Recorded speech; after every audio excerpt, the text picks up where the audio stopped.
Dear students of class 5th, I am continuing my lecture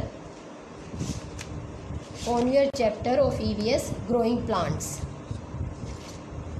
In last lecture, I taught about agriculture and its different steps. Now I am teaching how to get good yield from the crops.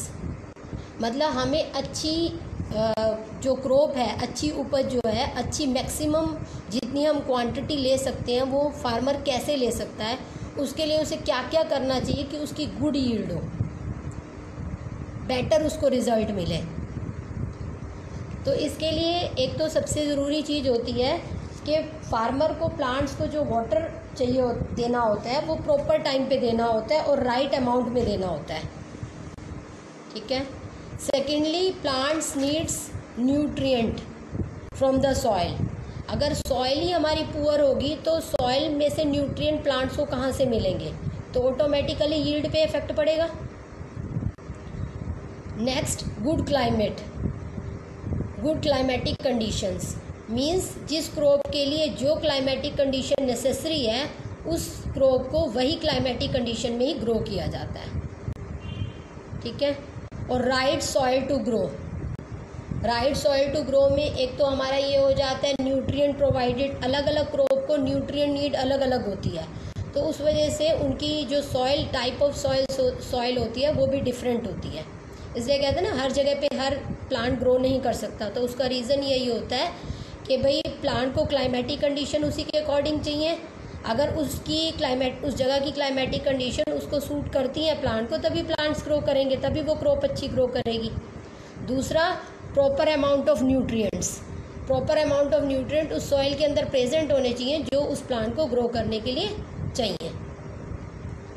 अब plant अगर regular grow होते रहते हैं एक ही field के ऊपर, मतलब farmer जो है वो एक क्रॉप हार्वेस्ट की, उसने दूसरे के लिए सीड्स डाल दिए, फिर उसको वो ग्रो करके उसको हार्वेस्ट कर लिया, फिर तीसरे के लिए कर दिए, तो इस तरह से क्या होता है धीरे धीरे जो है वो प्लांट के अंदर न्यूट्रिएंट लेस होते चले जाते हैं। अब प्लांट के अंदर सॉइल के अंदर न्यूट्रिएंट लेस होते चले जाते हैं, तो सॉइल के अंदर जो न्यूट्रिएंट लेस होते जाते हैं उसको रिकवर करना होता है। उसको रिकवर करने के लिए मतलब सॉइल को फिर से रेप्लेनिश करना होता है, उसके लिए हमें मैन्योर और फर्टिलाइज़र डालने पड़ते हैं। अब फार्मर मैन्योर तो रेडी करता है अपने ही फील्ड के अंदर by dead and decaying plants. जो भी उसके अंदर फील्ड के अंदर उसके पास कोई डेड प्लांट है, कोई ब्रांचेस हैं, कोई लीव्स हैं, ठीक है, या काउडंग है, ठीक, एनिमल एक्सक्रीटा, ठीक है, काउडंग वगैरह, तो वो उसको एक पिट बना के, एक गड्ढा बना के उनके अंदर सब चीज़ों को डाल देता है और उस पिट को भर देता है और उसके बाद उसको सॉइल से फिर से कवर कर देता है। सॉइल से कवर करने के बाद वो टाइम टू टाइम जो है उसके ऊपर वाटर स्प्रे करता है ताकि वो जितना भी मटेरियल उसने पिट के अंदर डाला है वो धीरे धीरे डिके हो जाए, डिकम्पोज हो जाए and get converted into manure.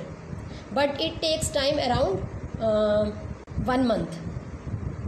और उसके अलावा जो है अगर मैन्योर फार्मर जो है वो टाइम टू टाइम नहीं डाल पा रहा किसी वजह से, उसके पास इतना, क्योंकि आजकल जो है वो फार्मर के ऊपर भी बहुत लोड है, उसे जो है वो साथ साथ जो है वो अपनी प्लांटेशन बार बार करनी पड़ती है। तो मैन्योर एक तो वैसे तो बहुत अच्छी चीज़ है क्योंकि मैन्योर में बहुत सारा ह्यूमस होता है, ठीक है, और जिससे क्या होता है सॉइल हेल्दी रहती है, लेकिन स्टिल मैन्योर इतने न्यूट्रिएंट प्रोवाइड नहीं कर पाता सॉइल को। तो उस केस में बीच बीच में फार्मर जो है वो फर्टिलाइज़र भी यूज़ करता है। तो what are fertilizers? Fertilizers are man made chemicals which are rich in particular nutrients. तो फर्टिलाइज़र जो होते हैं वो केमिकल्स होते हैं जिसके अंदर एक पर्टिकुलर टाइप का न्यूट्रिएंट जो होता है वो लार्ज अमाउंट में होता है। अब इसके एग्जांपल हैं आपके फर्टिलाइज़र के urea, ammonium sulphate, super phosphate, तो ये आपके फर्टिलाइज़र के एग्जांपल्स हैं। ठीक है। These fertilizers are purchased by the farmer from market and can be used and can be spread in the fields so that to get the proper yield. अगर manure से उसका काम नहीं चल पा रहा है, उसकी यील्ड इतनी अच्छी नहीं आ पा रही, तो वो फर्टिलाइज़र भी यूज़ करता है बीच बीच में, ताकि जो सॉइल के अंदर जो पर्टिकुलर न्यूट्रिएंट लेस हो गया है उससे रिलेटेड फर्टिलाइज़र जो होगा वो मार्केट से परचेज करेगा और उसे डाल देगा। फर्टिलाइज़र जो होते हैं वो बड़ी जल्दी एब्जॉर्ब हो जाते हैं सॉइल के अंदर, जबकि मैन्योर जो है वो एब्जॉर्ब होने। अब अगर हिली रीजन में चले जाएं, जहाँ पर जिसे हम पहाड़ी इलाका बोलते हैं, हिली रीजन्स में चले जाएं, तो वहाँ पर क्रॉप प्लांटेशन जो होती है उसके लिए जो है वो प्लेन लैंड नहीं होता, ठीक है। तो उसके लिए क्या होता है, क्योंकि हिल्स है सारी की सारी, तो वहाँ पर हिल्स के ऊपर ही प्लांटेशन की जाती है। अभी आप डायग्राम में क्लियरली देख सकते हो कि हिल्स के ऊपर उन्होंने किस तरह से सीढ़ियाँ लाइक बनाई हुई हैं, स्टेप्स लाइक बनाए हुए हैं। जैसे आप सीढ़ी चढ़ते हो ना ऊपर फर्स्ट फ्लोर पे जाने के लिए, सेकंड फ्लोर पे जाने के लिए, तो वो इस तरह से हिल्स के ऊपर स्टेप्स बना के उसके ऊपर प्लांटेशन करते हैं। This type of plantation is known as step farming और टेरेस फार्मिंग। स्टेप फार्मिंग और terrace farming they are same, मतलब नाम सिर्फ अलग है। This is done to prevent the loss of fertile top soil from the upper soil towards the lower side of the hill. Means इससे क्या होता है, एक तो जब हवा वगैरह चलती है तो उससे क्या होता है, जो टॉप सॉइल होती है, जो टॉप एक्चुअल में कोई भी सॉइल जो होती है उसका जो टॉप पार्ट होता है, ठीक है, किसी भी सॉइल में जो टॉप अपर लेयर जो होती है, it is the most important one as it contain many nutrients for the plants को जो न्यूट्रिएंट मिलते हैं वो mainly upper layer of the soil से ही मिलते हैं और उसी के अंदर ही सारे न्यूट्रिएंट प्रेजेंट होते हैं। अगर अपर लेयर हमारी किसी वजह से रिमूव हो जाती है ड्यू टू विंड वाटर, अब जैसे अब ज़रूरी बात है अगर हिली एरिया है और इस तरह से अगर हम स्टेप फार्मिंग नहीं करते हैं और थोड़ी सी हवा चलने से या थोड़ा सा पानी भी ऊपर से नीचे की तरफ आएगा तो क्या होगा, ऊपर से नीचे की तरफ आते हुए पानी जो है वो सारे के सारे न्यूट्रिएंट जो होंगे टॉप सॉइल के वो उसके साथ ही फ्लो करके नीचे चले जाएंगे। अब जब टॉप सॉइल ही रिमूव हो जाएगी, टॉप लेयर ही रिमूव हो जाएगी, तो वो जो लैंड होगा वो बैरन हो जाएगा, बंजर हो जाएगी ज़मीन, उसमें हमारी कोई फर्टिलिटी नहीं होगी और ना ही उसके अंदर, अब ऑटोमेटिकली फर्टिलिटी नहीं होगी तो सॉइल के अंदर न्यूट्रिएंट ही नहीं होंगे तो प्लांटेशन कहाँ से होगी, तो प्लांटेशन नहीं हो सकती। इसीलिए जो है वो स्टेप्स दे के टेरेस फार्मिंग की तरह जो है, इससे क्या होता है, न्यूट्रिएंट्स मेंटेन रहते हैं और फार्मिंग ईजिली हो जाती है। अब मैंने आपको भी बताया कि हर क्रॉप के लिए एक पर्टिकुलर क्लाइमेट चाहिए होता है ग्रो करने के लिए। अब depending upon the climatic condition we have divided the crops in 2 categories, one Kharif and other Rabi. What are Kharif crops? Kharif crops are the crops that are grown from June July, मतलब June या जुलाई बीच के महीने में किसी में भी आप सो कर सकते हो सीड्स को, टू अक्टूबर नवंबर, मतलब अक्टूबर नवंबर में जाकर वो जो क्रॉप होती है वो हार्वेस्ट हो जाती है आपकी, ठीक है। तो जून जुलाई में हमने सीड सो करने हैं और अक्टूबर नवंबर में अराउंड जो है उसकी कंप्लीट हो जाती है, वो क्रॉप मैच्योर हो जाती है, दैट कैन बी हार्वेस्टेड। तो these type of crops are said to be kharif crops, means they are summer crops, ठीक है। आप सीज़न का वो अंदाज़ा लगा सकते हो कि मई जून में गर्मियाँ होती हैं हमारी, ठीक है, जुलाई में हमारी एंड में हमारी मॉनसून स्टार्ट होता है, अगस्त में हमारा मॉनसून बढ़ जाता है, ठीक है। तो ये हमारी मॉनसून, ये वो क्रॉप्स है जो मॉनसून पे डिपेंड करती हैं, मतलब बारिश अच्छी होगी तो ऑटोमेटिकली ये अच्छी हार्वेस्ट देती हैं हमें, इससे यील्ड अच्छी होती है।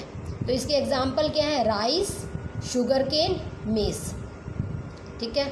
और Rabi crops which are grown from November to April, मतलब नवंबर में हम सीड सो करते हैं और वो जाकर अप्रैल में हार्वेस्ट होती है।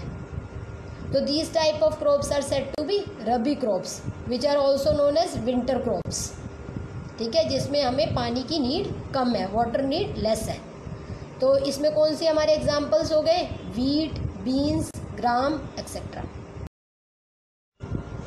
There are some tips for a good and healthy crop yield, मतलब अगर फार्मर ये चाहता है कि उसकी क्रॉप यील्ड मैक्सिमम हो तो उसे क्या क्या स्टेप्स को फॉलो करना चाहिए, कुछ ऐसे स्टेप्स जो उसके लिए हेल्दी और मैक्सिमम यील्ड दे सकते हैं। First one, use healthy and better quality of seeds.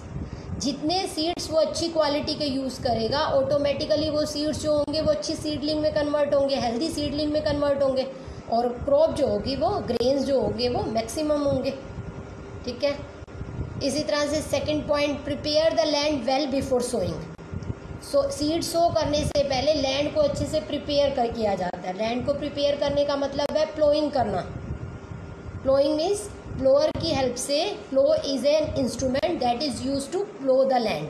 Means नीचे वाली मिट्टी को खोद के ऊपर लेकर आओ, सॉइल को लूज बनाओ। सॉइल लूज होगी तो जो भी सीड होगा वो प्रॉपर डेप्थ पे जाएगा और सीड को अच्छे से ब्रीथिंग मिलेगी, एयर मिलेगी, वाटर मिलेगा, न्यूट्रिएंट्स मिलेंगे, तो ऑटोमेटिकली वो हेल्दी यील्ड देगा। नेक्स्ट, सॉइल को हेल्दी बनाए रखना। अब सॉइल को हेल्दी बनाए रखने के लिए क्या करेगा farmer? Add manure and fertiliser. उसे सॉइल के अंदर टाइम टू टाइम जो है वो मैन्योर और फर्टिलाइज़र ऐड करने पड़ते हैं ताकि सॉइल के न्यूट्रिएंट्स रिकवर होते रहे। जो न्यूट्रिएंट क्रॉप यूज़ कर रही है, अब दूसरी क्रॉप सो करने से पहले दूसरी वाली क्रॉप को भी तो न्यूट्रिएंट्स चाहिए ना। अब वो अगर लेस हो चुके हैं तो अगर वो अपने टाइम टू टाइम फार्मर जो है वो अपना मैन्योर और फर्टिलाइज़र यूज़ करेगा तो प्रॉपर अमाउंट में न्यूट्रिएंट्स जो होंगे वो रिकवर होंगे सॉइल के अंदर और प्लांटेशन अच्छी होगी। Next, irrigate the plants regularly. Time पे पानी देना। अब सीडलिंग में तभी कन्वर्ट होता है जब उसे राइट अमाउंट में वाटर मिलता है, तो राइट अमाउंट में वाटर अवेलेबिलिटी के लिए irrigation of plants is necessary. Next point, remove unwanted plants और weeds from the fields for the proper growth of the plants. Weeds होते हैं बेटा अननेसेसरी प्लांट्स, अननेसेसरी जो बिना वजह ही फील्ड के अंदर ग्रो कर गए, हमें उनकी ज़रूरत नहीं है, फार्मर को उसकी ज़रूरत नहीं है। ठीक है।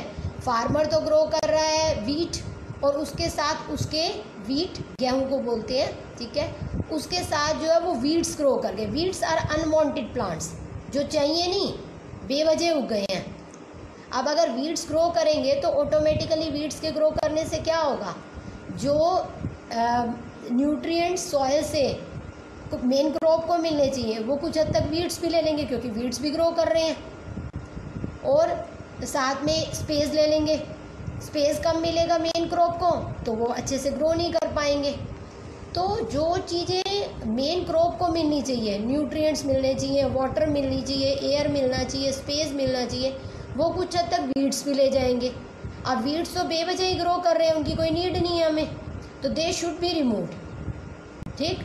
तो वो टाइम टू टाइम जो है वो फार्मर जो है उन्हें रिमूव कर देता है, अपना मैनुअली भी रिमूव कर सकता है छोटे छोटे इंस्ट्रूमेंट्स की हेल्प से, या फिर वो इंसेक्टिसाइड, पेस्टिसाइड और वीडिसाइड भी स्प्रे कर सकता है। Insecticides are use to kill the insects. Insect और पेस्ट जब लग जाते हैं प्लांट्स को तो प्लांट्स की जो क्रॉप होती है उसके ऊपर इफेक्ट पड़ता है। तो insecticide and pesticides are spread to kill insect and pest and weedicides are spread to kill the weeds. अगर फार्मर को लगता है कि वीड ज़रूरत से ज़्यादा लग रहे हैं, मैन्युअली रिमूव करना डिफ़िकल्ट है, तो he can use weedicide. Now your chapter is over and you have to do the exercise, back exercise that I am sending to you. But first you have to listen the lecture very carefully and make your notes and then do your back exercise and